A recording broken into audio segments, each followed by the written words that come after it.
Summer is a busy time on the island of Soko. Holidaymakers have so much to see and do.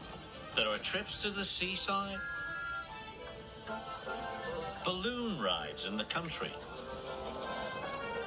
and a brass band playing.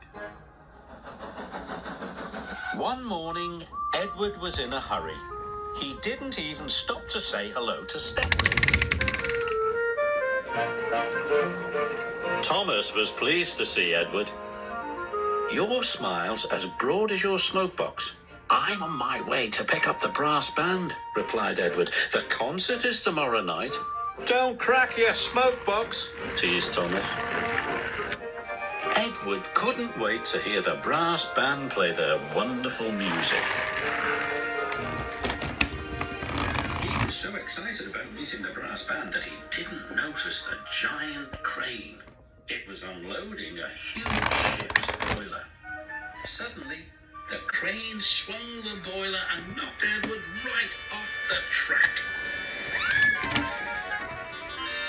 Cranky had been watching. "You useless little engines are always in the way."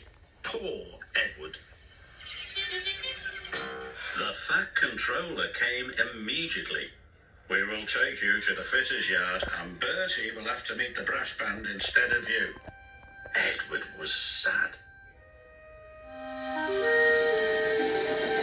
That night, a raging storm rolled in. The fitters worked through the night trying to mend Edward.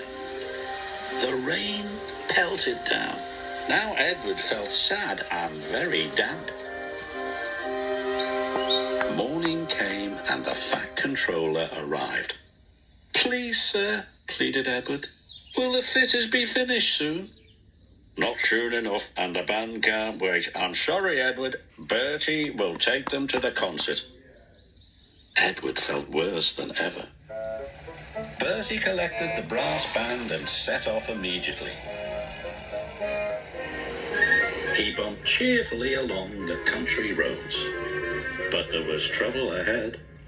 Last night's storm had flooded the road.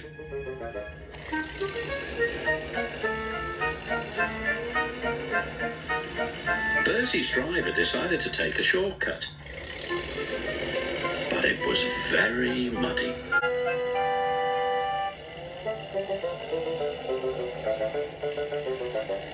Bertie's wheels did not like the mud.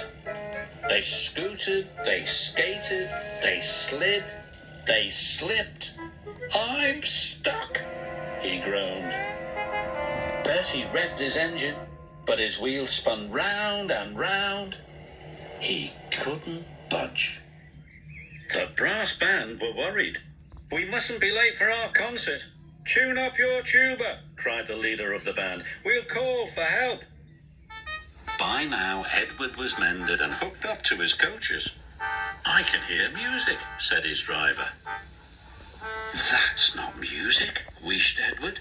"That's an alarm." And they raced off to the rescue.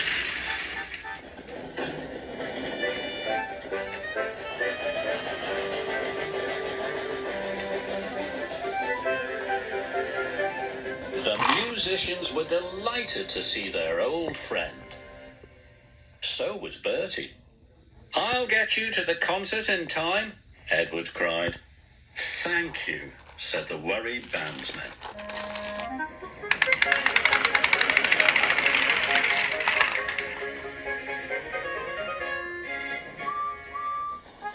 That night, the concert was a great success. Everyone loved the music. Especially Edward.